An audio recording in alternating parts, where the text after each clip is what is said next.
ఇలా ఎక్కడ చూసినా వనపర్తిలో అడుగు పెడితే పేదోళ్ళు నిరంజన్ రెడ్డి పేరు చెప్పుకుంటా గోడున ఏడుస్తుర్రు. నా మీద పడి కొంగు అడ్డం పెట్టుకొని కాకి శోకం తీస్తుర్రు. నిరంజన్ రెడ్డి చేసిన పాపాలకు, నిరంజన్ రెడ్డి చేసిన అన్యాయాలకు, అక్రమాలకు. ఇవాళ బొచ్చడు ఫామ్ హౌస్లు కట్టుకుండు, బొచ్చడు ఫామ్ హౌస్లు కట్టుకుండు నిరంజన్ రెడ్డి అని కవితమ్మ అంటుంది. ఏదో మీ అయ్య ముఖం చూసి,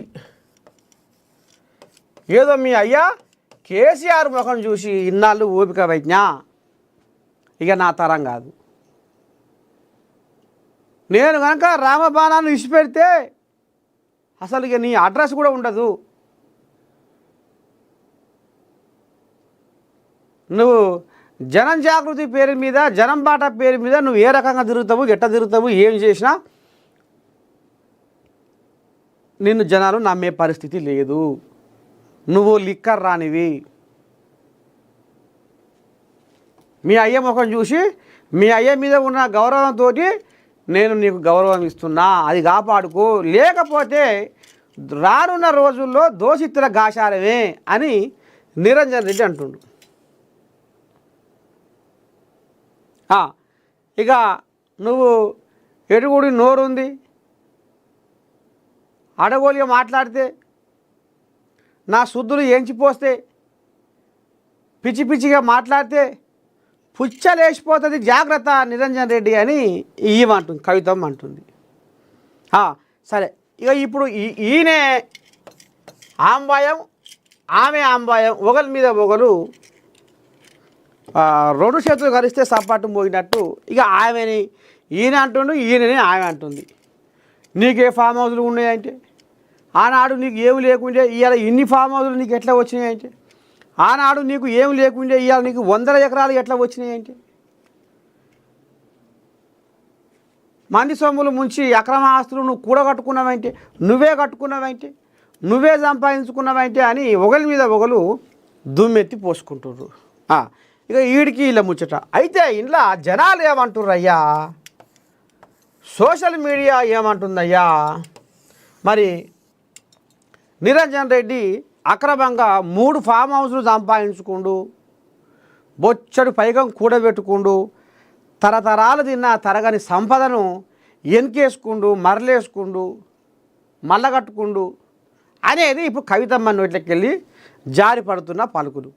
అయితే ఇప్పుడు ఇలా జనాలు మరి ఆనాడు మరి 10 ఏళ్ళు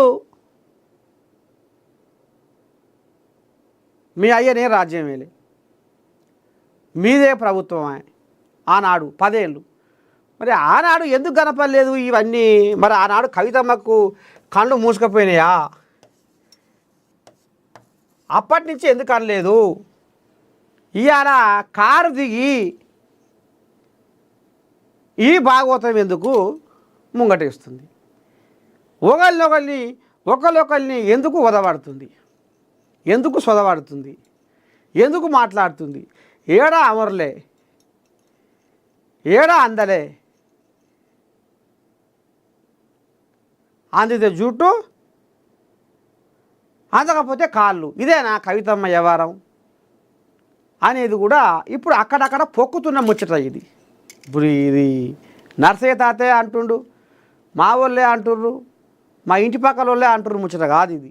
జనాలు అనుకుంటున్న ముచ్చట. యావత్ తెలంగాణ జనాలు గుసగుస అక్కడక్కడ గుసగుస పొక్కుతున్నది. 10 ఏళ్లలో మరి కవితమ్మ ఎందుకు అనలేదు? ఇంకా మిమ్మల్ని జనాలు సిత్తుగా ఓడించేది ఉండే, ఇకారంగా చెప్పుకోలేకుండా బీఆర్ఎస్ను ఓడించేది ఉండే అనేది ఇప్పుడు కవితమ్మ అంటుంది. మరి ఆయాలు ఎక్కడ పోయింది ఈ బుద్ధి? అయ్య ఏం చేస్తుండు, అన్న ఏం చేస్తుండు, బావ ఏం చేస్తుండు, అలా చుట్టూ ఉన్న కోటరీ ఏం చేస్తుంది? ఇవన్నీ తప్పులు. ఆ సంతోషరావు గోళీలేసి సంతోషరావు తప్పులు, ఈ తప్పులన్నీ ఈమెకి ఎందుకు గడపలేదు అనేది ఇప్పుడు జనాల అంబాయం. ఇప్పుడే ఎందుకు మాట్లాడుతుంది? కారు దిగినాక ఇవన్నీ యాదికొస్తున్నాయి ఆ కవితమ్మకు అనేది ఇప్పుడు జనాల గుసగుస. ఇక నువ్వో మాట నేనో మాట, నువ్వో మాట నేనో మాట. ఇక ఈయన నిరంజన్ రెడ్డి ఇక ఏదో పెద్ద మనిషి, ఇయ్యాల కాకపోయినా మళ్ళీ రేపైనా కూడుంటోళ్ళు. నీళ్ళ మీద దెబ్బేస్తే ఆ దెబ్బ పడ్డప్పుడే నీళ్ళు తెరలవుతాయి. తర్వాత మళ్ళా ఒకటే మనకిచ్చిన గొడవ ఎందుకు, నాకెందుకు ఈ బదనాం, మళ్ళీ రేపు నన్నే మళ్ళా బట్టగాల్చి మీదేసి బదనాం చేస్తారు, నిందల పాలు చేస్తారు. వద్దు, ఎందుకు అయ్యా బిడ్డ ఇయ్యాల కాకపోయినా ఇంకా 4 రోజులకైనా కలిసిమెలిసి ఉండేటోళ్ళే. ఎడవాసిపోతారా?